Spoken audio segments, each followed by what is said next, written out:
Hi everyone, I'm Jeff. And I'm Anna, and you're listening to We Judge a Show by Its Pilot, a podcast hosted by us, a married couple with an endless love for TV. Whether you're looking for a new show to binge or wanting to revisit an old classic, let us be your guide through the infinite list of TV shows. So come join us every Friday as we discuss the pilot for a TV show while also sharing personal stories that parallel the storylines. We Judge a Show by Its Pilot, where your new favorite show is just one click away.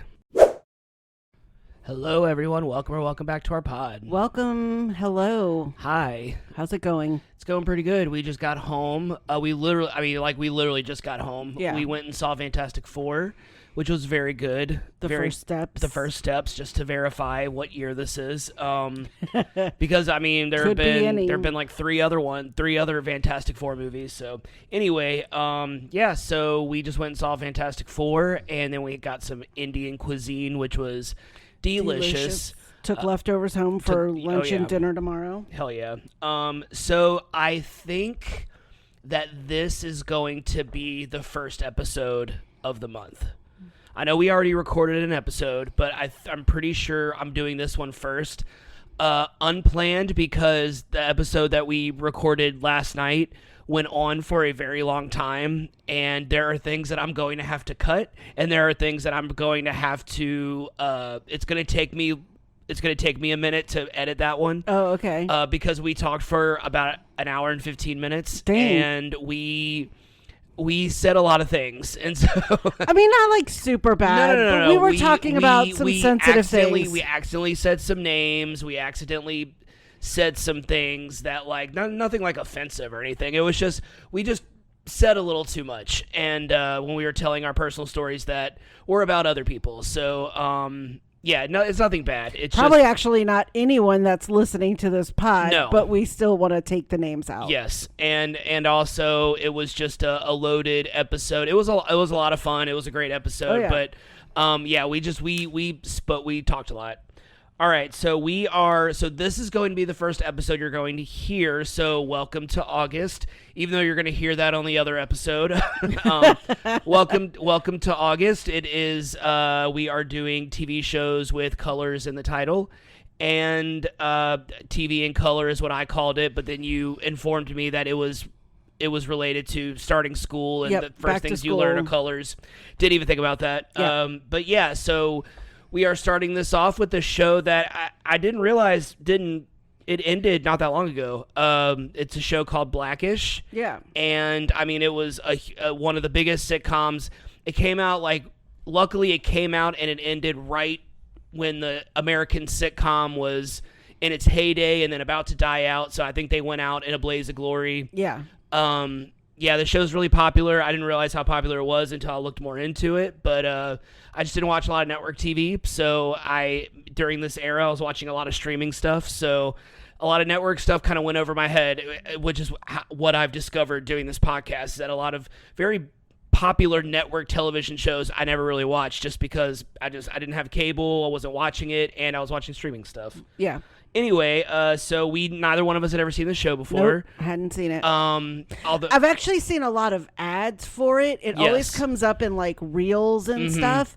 And I love Anthony Anderson. I know he's had a little bit of controversy. Very, very recently, there has been a resurfacing of an interview that he did with Lindsay Lohan. Oh, that? I was talking about he's had some allegations charged against him. I don't think anything actually came of it. Okay, so since I brought it up, I might as well just kind of say it. So he brought up an interview he did with Lindsay Lohan when she was 17, and he said some inappropriate things to her on the interview for the sake of comedy, but it was very, very kind of didn't date very well. It Gotcha. came off a smidge predatory. But yeah, I think it was all for the. I mean, he's publicly apologized for it, and kind of gave his 2 cents of what he was like. It was just I was just making jokes. It wasn't anything that he was. Yeah, the allegations I don't know too much about, but I didn't even know about that. Yeah, I think they were dropped. I don't remember on what set. It was like a movie set. It might have been Hustle and Flow. It might have been something else. Yeah. I don't really remember, but we do like to address those things because, if those charges are out there, obviously we do not condone any behavior like that. Agreed. Yes, you are correct. All right, so we got that out of the way, and so we are going to do what we always do. We're going to be sharing some stories, asking each other some questions. We're going to tell you what we thought about this show, but before we do any of that, what Anna's going to do is she's going to give us some episode and series information. I always do. You look really cute. Thank you. Blackish, the pilot. Blackish was an American sitcom that aired on ABC from September 24th, 2014 to April 19th, 2022 for 8 seasons and a total of 176 episodes. Day after your birthday. The series was created by Kenya Barris, who was originally a writer for Girlfriends and co-created America's Next Top Model. Didn't know that. He would go on to direct films such as Girls Trip, the 2020 adaptation of The Witches, and the sequel to Coming to America. Blackish centers around the Johnson family, an upper-middle-class African-American family living in a predominantly white environment. The idea for Blackish came from Barris's own personal experiences. He was born and raised in a predominantly African-American middle-class neighborhood, but as an adult raised his kids in a predominantly white upper-class area. Barris noticed the differences between him and kids when it came to racial identity and wanted to explore the complexities of maintaining his own culture while raising his kids in a completely different environment. The series cast includes Anthony Anderson as Andre Dre Johnson, the patriarch who tends to be a bit controlling, Tracy Ellis Ross as Rainbow Bo Johnson, Dre's biracial level-headed wife, Yara Shahidi as Zoe Johnson, Dre and Bo's oldest child, and a stereotypical teenager whose main concerns are boys being on her phone and fashion, Marcus Scribner as Andre Johnson Jr., or Junior as he is called by everyone, Dre and Bo's second child, who is constantly misunderstood by his father due to his eccentric nature, Miles Brown and Marseille Martin as Jack and Diane Johnson, the youngest and fraternal twins. Diane is highly intelligent and methodical, while Jack is more carefree and naive. Lawrence Fishburne as Earl Johnson, or Pops, as he is called by everyone, Dre's father, who is known for being blunt and sardonic, but is always willing to share his wisdom. Although she isn't introduced until episode 8, Jennifer Lewis plays Ruby Johnson, Dre's religious and often judgmental mother, who was always at odds with Bo. Lewis would get promoted to main cast in season 2, and even though Fishburne was featured in almost 90 episodes, he remained a recurring cast member throughout the show's run. Imagine being like such a successful actor that you're like, I'm going to be on the show for its entire run, but you don't have to make me a series regular. I mean, you look at like Heather Locklear, that was always like guest, was guest star on Melrose Place. We haven't talked about that in a while. I know. All right. Blackish became an instant hit with critics and audiences praising the show for its witty humor, heartwarming storylines, and managing to have Blackish became an instant hit with critics and audiences praising the show for its witty humor, heartwarming storylines, and managing to have serious conversations in a comedic environment. The series maintained strong ratings throughout its run. Tracy Ellis Ross won a Golden Globe for Best Actress in a Comedy. Even though Blackish was nominated for 11 Primetime Emmys, they never snagged a win. Blackish spawned 2 spin-offs. The first was Grownish, which followed Zoe to college, that ran for 6 seasons. And the second was Mixed-ish, a prequel to Blackish, narrated by Bo, that followed her early life being raised in a biracial, ultra-liberal family, starring Tika Sumpter and Mark Paul Gosselaar as Bo's parents. Yeah, I kind of want to watch that. Because they're supposed to be like hippies. Yeah, I mean, that just sounds amazing. Yeah. Mix-ish only ran for 2 seasons, and a third spinoff, Oldish, which is supposed to follow Pops and Ruby's life, was announced in 2020, but as of right now, there are no plans in the immediate future.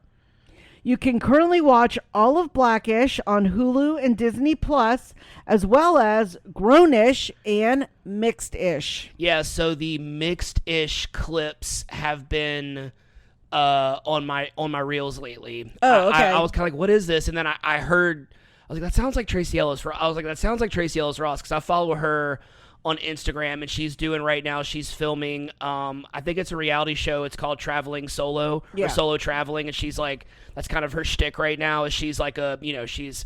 Yeah, and she loves solo traveling, and so now she's doing a reality show, and she's filming it right now. And I think she was in Spain most recently. Oh, okay. And so like I hear her voice a lot when my sound is on my phone, and so I heard her. I was like, that sounds like her. And then when I looked up, like, what's the title? They're like mixed-ish, and I see a lot of her stuff on Instagram because I follow Ashley Simpson Ross, who is married to her brother, Evan Ross. Yeah. So I see like all the Diana Ross and all the grandkids. And I mean, obviously they have a very amazing family dynamic and definitely would make a good mix-ish show. So, I know that they're not in it. I'm just saying, like, they live it. So it's, that's been her life since she grew up and continues today. So yeah. So you, just like me, you had never watched the show before. So what did you think of the pilot? Oh, I thought it was hilarious. Yeah. I mean, it was just great, and just watching the family dynamic and the sassiness between the mom and the dad and the kids and all their little idiosyncrasies. So I would have totally watched this. I think 2014 was just probably, again, we talk about it like, there's just a lot on TV. Yeah. I mean, and even now, so that was the very beginning of streaming too, where you were getting a lot of original content, and I don't know why this one slipped under the radar. I mean, like I love Lawrence Fishburne. I love Jennifer Lewis. She is so funny. She is so like extra in the best possible way. Like if you follow her on anything, like she is very dramatic and very theatrical.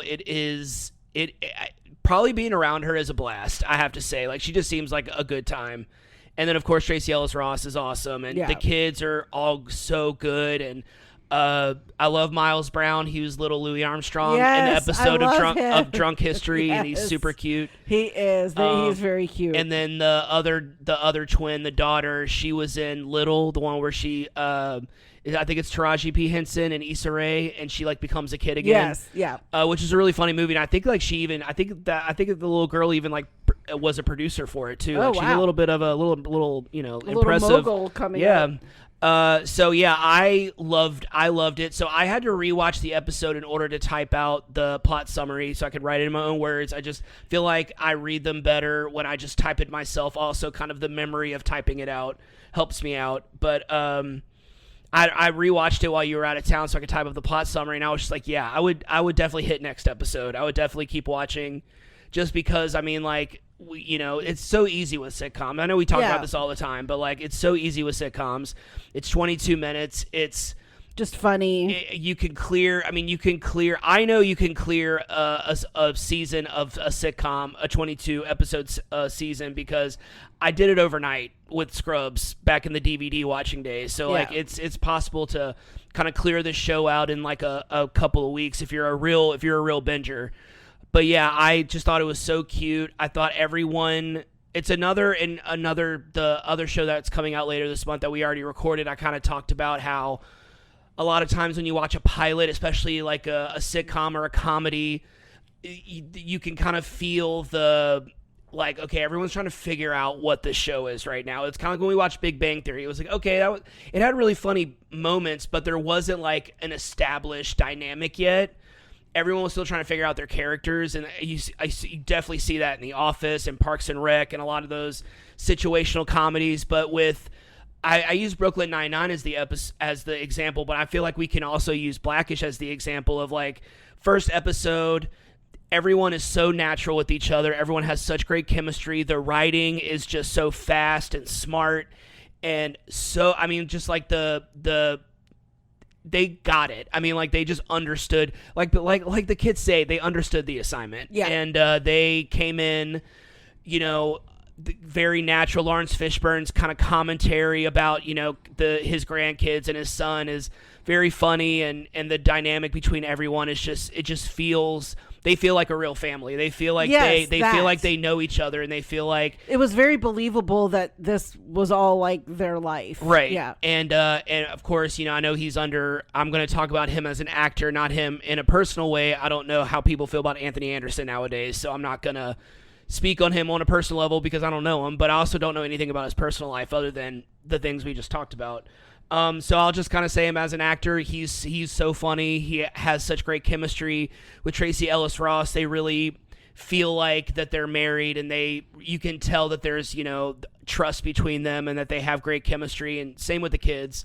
So yeah, I would definitely keep watching this show. I'm kind of interested in the development, like what I know with sitcoms, it's kind of week by week, but I'm just kind of wondering, like, after 8 seasons, like, where this show goes, like, kind of what is the overall, not point, but like the overall kind of like story, or the overall like what else is going to happen. That's kind of where my brain is going. That's what makes me want to keep watching. Yeah. I prepared you for these questions before. A little bit, yeah. Just a little, like an hour ago. Well, I prepared. Which is definitely more than you do sometimes. So this gave me a little bit of time to think about both of them, actually. So you are the daughter of immigrants. You are a first-generation American citizen, yes, U.S. And you have 2 older siblings. You grew up with 2 parents that weren't American, and that they came from 2 different countries, and they had 2 different cultures and different upbringings and different ideals. I'm sure. I mean, you've never really talked about your parents like in that way. Because I think the dynamic between you and your parents is different than what kids have with their parents today. Oh, absolutely. I think your parents were your parents, just like your parents were your parents, and that was kind of it. They weren't like your friends or anything. Correct. So you kind of knew what they told you. Yes. And you weren't really asking questions. Yeah. I mean, but were they ever? So the whole kind of thing with this show is that Anthony Anderson's character Dre is very concerned with his kids not knowing about their culture. There's this whole kind of conversation where they're sitting at the dinner table, and the kids didn't realize that Barack Obama, who's the current president at this point in time, during the run of the show, didn't know that he was the first black president. Right. And the 2 twins kind of get the pass because they were like, he's the only president I've ever known, because they're so young. But the 2 teenagers, it's like, yeah, y'all don't have an excuse. Yeah. Y'all should know that. Yes. So, and he's concerned that they're like not learning about their culture. They're not learning about, where they come from, and the struggles that, their people and their family and their whole race as a whole has kind of struggled, particularly in America. Do you feel like your parents, with Trey, he's worried that his kids are becoming a little too quote unquote white, but for your parents, were they ever concerned that y'all were becoming too American? Like, did that ever bother them? Like, were there things that y'all did, or things that y'all were into, or the things that y'all said that, because English also wasn't their first language either. Well, of course they were. My mom was from Ecuador. My dad was from Honduras. So yes and no.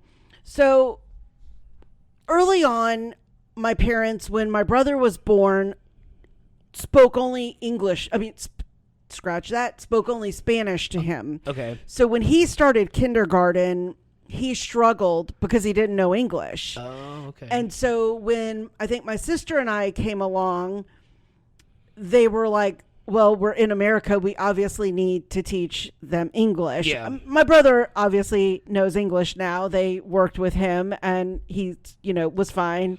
Did not do poorly in school or anything after that. But I feel like my parents kind of wanted a mix and took the time between me and my siblings to try to give us that culture between things like food and travel.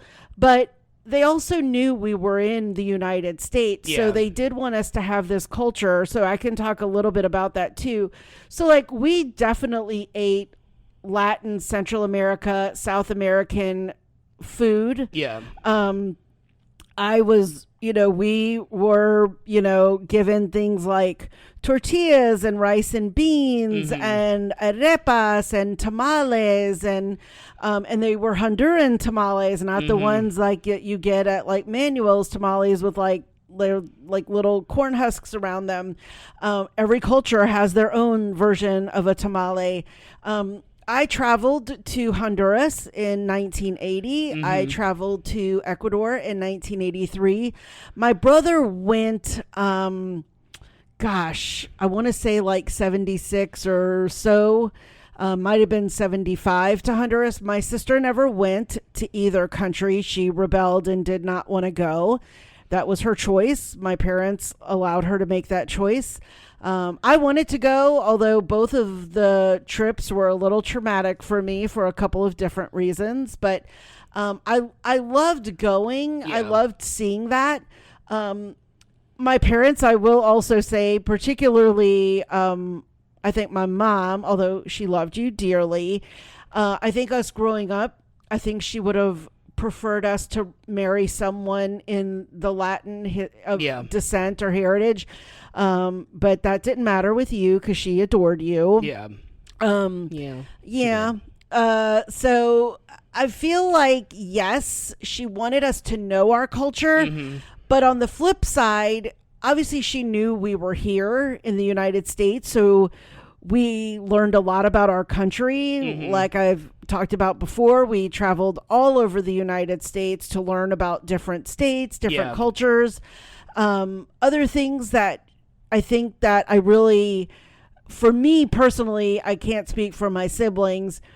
I think if there was any kind of class or something that I could take to learn more about history, like I remember I took all my mom's tour guiding classes with her because she didn't leave me with a babysitter. But also like I took etiquette classes. Like she felt that was important, particularly as a girl in the South. I needed to learn manners and how to conduct myself. Yeah, because you don't got any. I don't have any manners. I took modeling classes because, yes, it was at a department store uptown. That's so cute. She would drop me off and wait for me in the car because she wasn't going to go home and then come back. It was like a 90-minute class. And, she wanted me to feel like I was part of this country as well, just like about fashion. And I remember that class was also like about makeup, and those were things she didn't know a lot about. So it wasn't like she was going to teach me about fashion. She practically made a ton of her clothes and, she did not wear makeup, and thus I really don't wear makeup. So, I feel like my mom wanted us to recognize our culture and know our history, but also she knew we were from the United States. Right. Now, we were born and raised in New Orleans, and this is where we lived. If truly it had been up to my father, we might have moved back to Honduras. Like his mother, my grandmother, really pressured him to move all of us back to Honduras at some point. And my mom was like, I didn't come here as a 20-year-old to go back to another third world country. Right. That is absolutely, there were no choices really for women, and still not. I mean, I have some cousins that live in Ecuador, and as much as I would love to see them, I mean, there's no way they could ever come here. I mean, a lot of these countries don't let, their citizens travel. And obviously now with immigrant issues, that's not easy. So I appreciated my mom for those things, that she wanted us to know where our families came from and where they lived and get to see that. So, yeah. And I know you were born here. You have like... your family was from North Carolina. Yeah. I think, have you visited there, or Sarah visited? Sarah visited, you visited? I've been to Asheville, and then there's a really small town outside of Asheville called Bun Level, and that is the first Bun, Bunn, was my mama's grandmother's maiden name, and her family was named after the town, or her family was established. Yeah, Bunn, and then I don't know why it was called Level, but Bunn Level. And then your Jennings side of your family is from like Tennessee, but also like Missouri and Midwest, Kansas. Yeah, very Midwest. So yeah. You've been to those locations. I was not. So I mean, like, I'm not going to sit here and try to be like, I'm from a different culture, because I'm American. I'm American, raised by Americans. But you know, in the United States, there are subcultures of America. You know, it's very different in the South than it is on the East Coast and the Midwest and the West Coast. So Louisiana, where we live, has a very specific culture of food, whether people are admitted or not, food, drinking, partying, sports, celebrations, sports, and religion. Those are our cultures down here. And I grew up, both of my parents, my mom was very strict. Mom was I don't know if devout Catholic is the right word. Oh, yes, it is. It is? Okay. I think. Okay. I think you're now I'm thinking of my mom. You're right. My grandparents were devout Catholics. My mom went to Catholic school. They did mass every Saturday, Sunday at 4 a.m. or whenever they go. 4 a.m. No, I'm just being stupid. 5 p.m. So, and then my dad was Baptist. And my dad was Southern Baptist, and so it was two very different houses. But like, I grew up in Louisiana. Neither one of my parents' families are from Louisiana, so it was very much like a lot of the Louisiana things that I didn't experience until I was like an adult. Like, I didn't really have gumbo or jambalaya until I was in like high school, but that wasn't like a Tony Chachere's like jambalaya mix. Probably not until I was like in my 20s. So and same with like gumbo or crawfish étouffée. I actually didn't like crawfish étouffée until I was like 30. So it was like, because I think the one batch that I had was like, I don't know what was wrong with it, but I didn't enjoy it.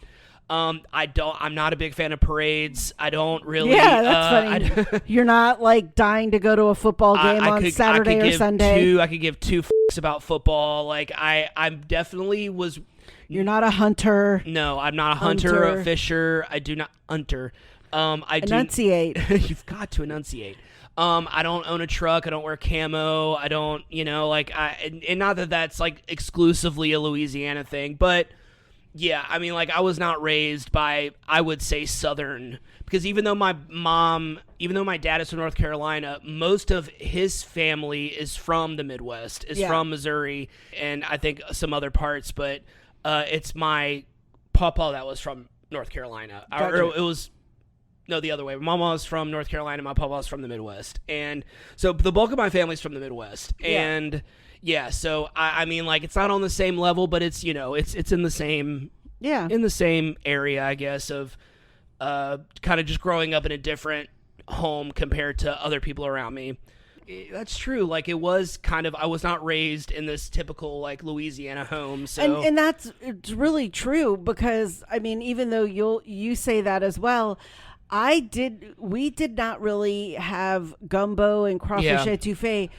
Maybe until much later. So like the cooking we had was very, I don't know what to call like traditional. We did have things like red beans and rice Monday. That was almost always a staple.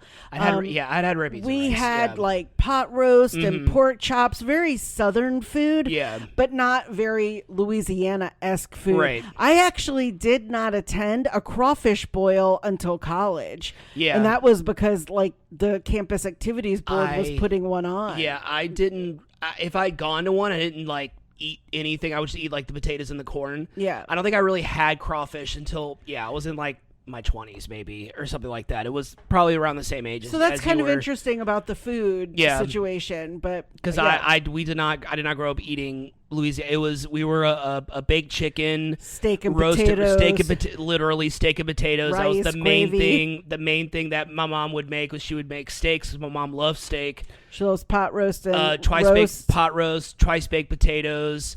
We were a potato family. We were a vegetable family, much like you've talked about that. How much you love vegetables. And, So not the same, but kind of. Yeah, in a way. I think you can even be like you have just described from this country, but have different culture. Yeah. All yep. right. All right. So there's a little subplot in this episode where Junior wants to play field hockey, much to Dre's not happy about this. This kind of the furthering of his concern for his family when Junior wants to play field hockey. So both of our parents were pretty loose with us when it came to school stuff, school activities. Both sets of our parents were pretty supportive if we wanted to like play a sport or if we wanted to join a club or we wanted to pick up a hobby. But was there ever anything that you wanted to do that your parents just like would not let you do, or something that like you were maybe like too scared or too nervous?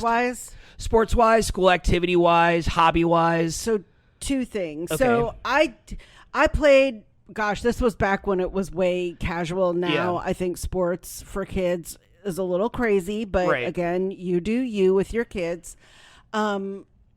So I played soccer in high school. Yeah. That was completely voluntary in the sense of like, I just wanted to have something to do after school and not go home and watch boys. I was about to say, I was like, you were after them soccer boys. And as long as it was a school activity, my mom was like, you can do whatever. Yeah. Mostly because she knew where I was and it was something that was giving me exercise.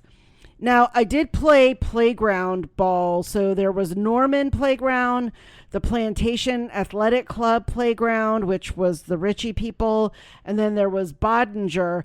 Norman Playground was kind of like maybe the upper middle class. And then Bodinger, I would say, was like the lower middle class families, which is where I played. I played softball, cabbage ball, and volleyball. And yes. What is cabbage ball? So softball is like a bigger baseball. Yes. Cabbage ball is a softer ball that is literally the size of about a cabbage. Okay. It's like about this big. I'm showing my hands a little bit spread out. It is about the size and it's soft too. Okay. And it's not hard in the sense like if it hit you, like it could kill you. A cabbage ball, it would probably hurt. Yeah. But it was not mushy like rubber or anything like that. But it was soft, like gotcha, like to the squish. Yeah, I don't know how to describe it. And so the other sport that was played at the playgrounds was basketball. Okay. So I pretty much stopped growing at the age of 10. Mm-hmm. I am 5'2", and that's stretching it. Yeah. And so I really just I could not get the rules of basketball. I couldn't do the dribbling and the running and the passing and the shooting and the layups. So you couldn't play basketball. So I couldn't play basketball. I wasn't like that coordinated enough for it. Gotcha. Like I feel like I could field a ball. I could swing a bat. Yeah. Like those were easy. Volleyball, if the ball came to you, you either, Spike did a it, bump, a set it up, spike, yeah. a set, I could serve. Rebecca was actually a really good volleyball player, but I think I went to one practice and I was like, Mom, I just cannot play.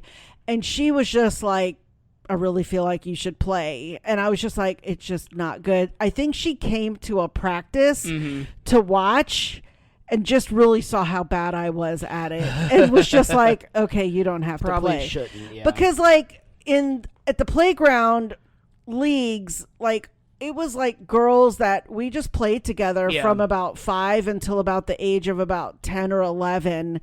And then by 11, 12, you were in almost junior high playing sports at school or moving up to high school. But I just was not very good at basketball. So that was probably the sport that I had no interest in, that my mom wanted me to try it, but I didn't take to it. The other thing, and I've maybe mentioned this on a pod, was I really wanted to take dance lessons. Either I didn't think I wanted like ballet. I didn't think I would be that graceful, but I really wished my parents could have afforded for me to take like tap or like jazz dance lessons. I mean, I just always would see the neighbor girls like with their costumes for their recitals. Aw. But my parents just could not really afford like those lessons or the costumes and all the things that are added costs, like the recitals and the ads that you have to take and the memberships. And I totally get it. 'Cause like when you play like playground ball, you essentially just show up. I mean, in some tennis shoes and a t-shirt and shorts. I mean, the playground provides the balls. I remember the only thing I think I ever had to buy was a glove for softball or cabbage ball. And so that was it. What does a cabbage ball glove look like? Is it It's the same size. Oh, okay. Yeah. It's the same. You just have to really make sure you hold it. Two-hand it? Yeah, definitely. Yeah. That was a big, you had to two-hand it but it also very much sunk in because it was so soft. Yeah. It didn't like have really an opportunity. Once it hit, it just died. Where like a softball or a baseball like tends, because it's so hard, it might bounce out. So cabbage ball pretty much died when it hit, and you would just cover it up. But yeah, I liked cabbage ball the best. I was always very nervous about softball, about getting hit with the ball. Those pitchers, man. I ended up leaving the playground because I don't know if I'd ever told this story, that I was out in the field. I was like left field or center field or something, and I was like talking to someone with my back to the bench or the batting box, or I was not paying attention, and our coach threw a ball at me and hit me with it. Oh my God. Yeah, and I wasn't like super hard. I mean, it was probably hard enough because it reached me in the outfield and hit me. Yeah. I mean, I think if I was like at third base, it might have killed me or something, because that would have been much closer. But it left a bruise, and my mom was pretty upset. Yeah. And, she did not, I mean, today, and probably rightfully so, like, my mom would have probably filed a complaint. Very rightfully so. Very rightfully so. You were a child.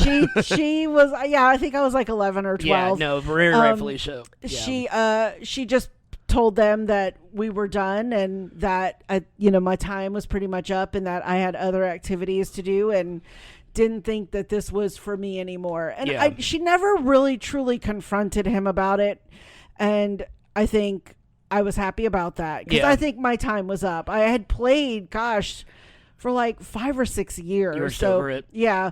I mean, I loved it, but then again, I was like, okay, now I have some free time after school and on weekends and whatnot. So, but my mom also didn't over activity us. It was like one thing at a time. Yeah, that's pretty much the same.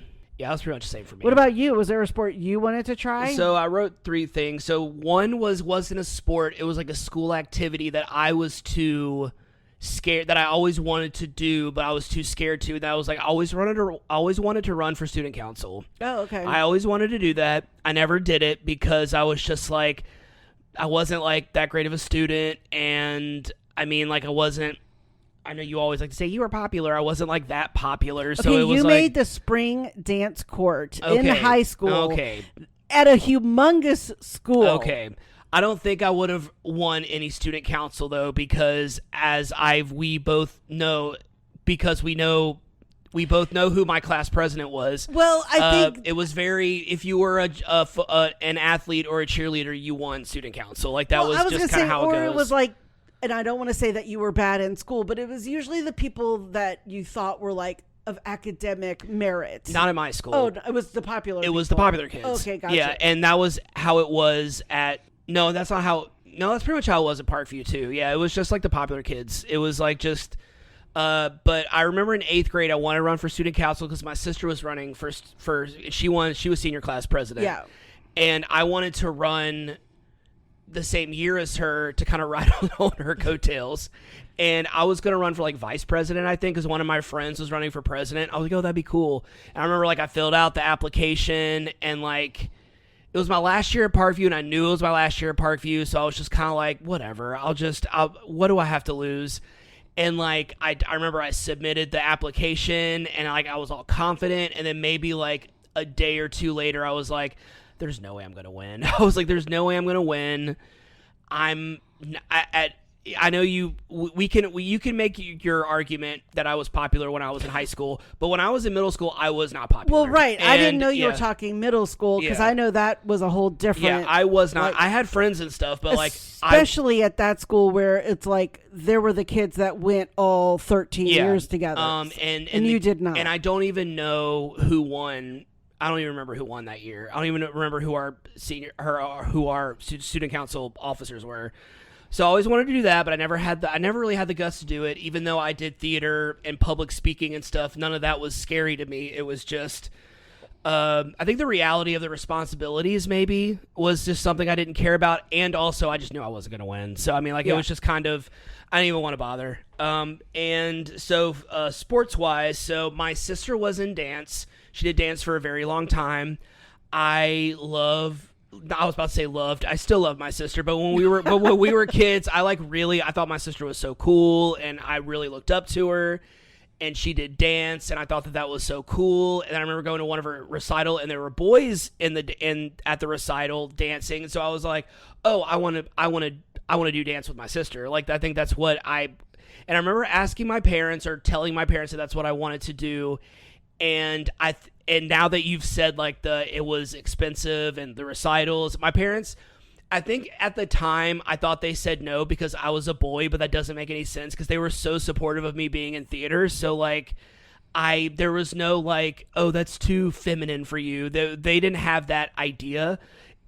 Now that you said it, I was like, they probably just didn't want to pay for both of us to do it. And also they didn't want me to do it and then quit after they spent all this money. So it was like, because I was very much other than baseball and soccer, I would do something for one season. I'd be like, I don't want to do this anymore. Like I did that with basketball. I originally did that with baseball, but I think I ended up doing it another year because one of my friends was doing it, and then I just kept doing it. Yeah. But soccer and theater were really the only two things that I like stuck with. Yeah. But yeah, so then I remember so when I asked my parents if I could do dance, they said no. Now realizing it was probably for financial reasons. But so then the second sport that I wanted to play was I wanted to do, and I remember my mom's reaction to it when I said that I wanted to do a second year of football. And my mom was like, you're not doing another, because like when I played in 6th grade, I hated it and I complained about it. I never wanted to go to practice and I had bitten off more than I can chew. But then the second half of the season, I started getting more comfortable. I started getting better. I started playing more. I started kind of figuring out like how to play football. I mean, like I really had never really, I wanted to play football because my friends were playing football and that was kind of it.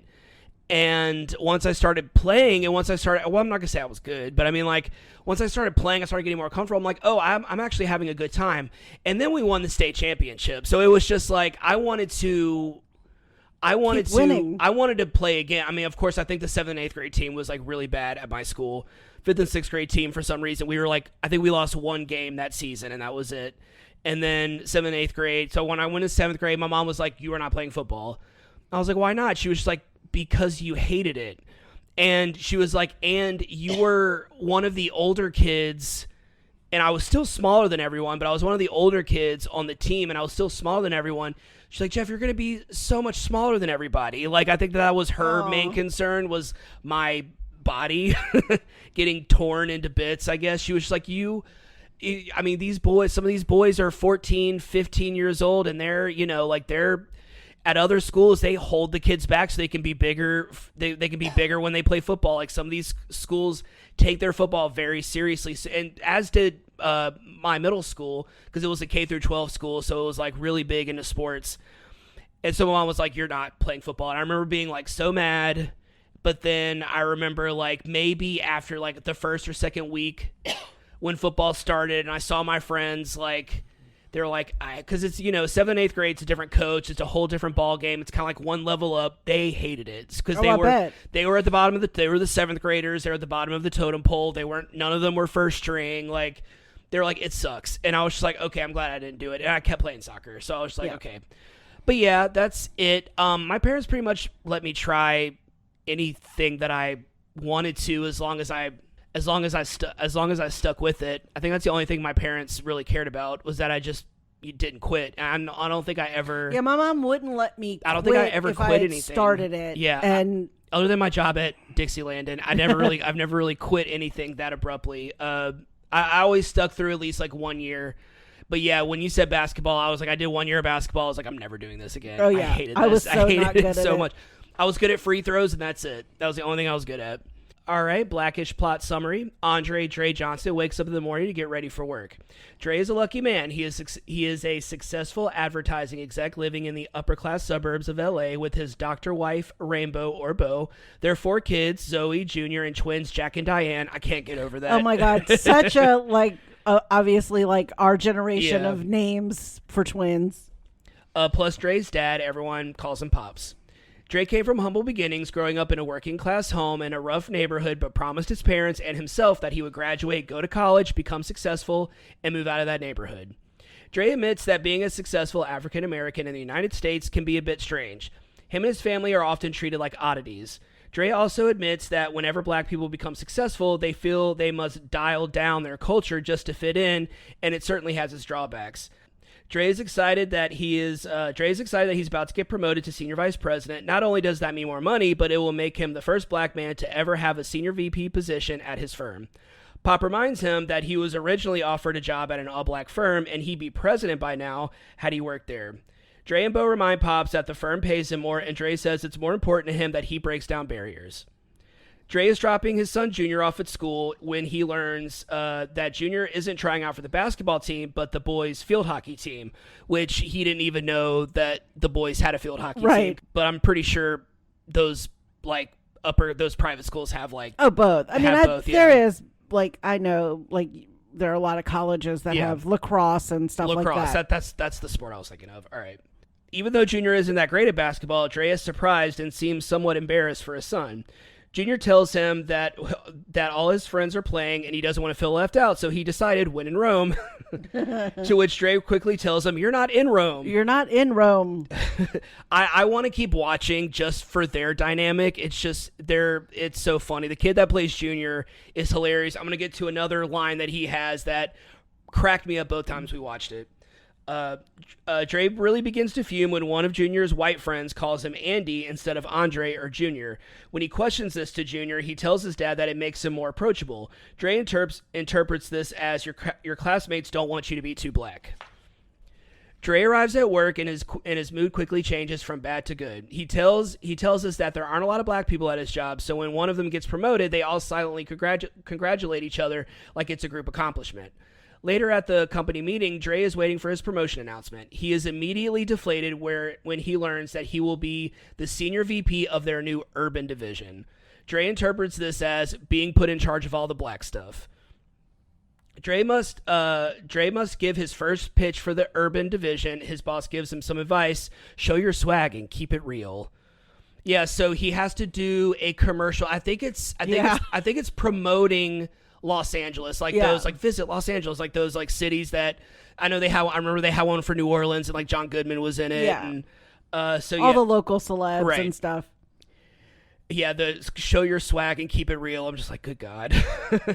Back at home, Dre finally reaches his boiling point when Junior comes home from his first field hockey practice and announces that for his upcoming 13th birthday, he wants to have a bar mitzvah. This is when we're coming up to my favorite line of the episode. He knows they aren't Jewish, but his friend Zach knows a rabbi that does great with conversions. Dre asks Junior if he is okay with forsaking his own religion for a bar mitzvah. Junior tells him yes, and then proceeds to say that the upside is he won't have to worry about being called Andre or Andy because he'll change his name to a Hebrew one. He's narrowed it down to Shlomo or Shmuel. We were dying. I was dying. And then I didn't notice the second time you see Tracy Ellis Ross trying not to laugh. The Shlomo or Shmuel, we lost it. That was so funny. Dying. Dre demands a family meeting. He comes to the realization that his kids don't really know much about their culture, and it's really bothering him. He wants his kids to be black, not black-ish. Dre informs Junior that he can't stop him from playing field hockey, but he will not let him have a bar mitzvah for his birthday, but rather an African rite of passage ceremony. Still heated, Dre decides to sabotage his presentation for the urban division by making an intense video, basically just showing montages of police brutality, but helicopter shots of it and stuff like that. His boss wasn't too happy about it and told him to take a break and come back when he has a better presentation. Bo comes home to Trey and Junior doing an African ceremony. Lawrence Fishburne just watching it, just being like, "What are y'all doing?" She tells him that she called his work only to be told he was told to leave. Dre tells her that his boss gave him the weekend to decide whether or not he wants to work there. Bo has had enough and tells him to get his stuff together. Junior tells his dad that he only joined the field hockey team because he made varsity and he wants to get in good with the jocks in hopes that girls will notice him, because all he really cares about is what most 13-year-old boys care about, and that's he just wants to touch some boobies. Some boobies. Junior tells Dre that he's just being himself. He doesn't know how to be something different, and he's still figuring it all out. Dre finally lightens up and realizing the errors of his ways and decides to throw Junior the best bar mitzvah ever. And from what I've gathered, this is a continuation of the family. Like they will do like a group costume for Halloween. They'll do matching outfits a lot. It's very, very cute. The family all shows up to the party in matching red and white striped Adidas tracksuits, a la Run DMC style, where we learn that the theme for Junior's bar mitzvah is Junior's hip hop bro mitzvah. The family and Junior's classmates all party and dance together. Very cute scene. Miles Brown's little cute self comes and starts popping and locking. That Monday, Dre decided to show his boss and his colleagues how he wanted to represent the urban division. Cool and colorful, just like his family. His boss loves it, and he receives a round of applause from everyone at work. End of episode. So cute. It was so good. So good. So funny. I would recommend this to anyone because, I mean, it's so funny. The cast is great. 22 minutes. It won't kill you. It's so good. Couldn't recommend this enough. Yeah, it was really good. All right. You think that wraps this one up? Yeah. All right. That wraps up this episode. Thanks for tuning in. If you haven't already, go ahead and follow us on whichever platform you're listening to this podcast on. That way you'll be notified every time we publish a new episode. You can also follow us on Instagram at We Judge Pilot Pod. We're also on Facebook. You can leave us a comment, suggest a show for us to watch, or leave some emojis in the comments. What you got? All right. I have like the family emojis, Yes. the twin emojis, Jack and Diane. the hockey or lacrosse or basketball. They have lacrosse emoji? I think they have like the net. Oh, okay. And maybe like the stick. The rainbow, a graduate, cash because he got a raise, the You're right. school, the Italian flag. I don't know if I said a house, the Star of David for his bar mitzvah. For Shlomo. For Shlomo. And then the dance and just a disco ball because it was just like a big party. All right. Well, we are going to head out, but we'll talk to you soon. Thanks for listening.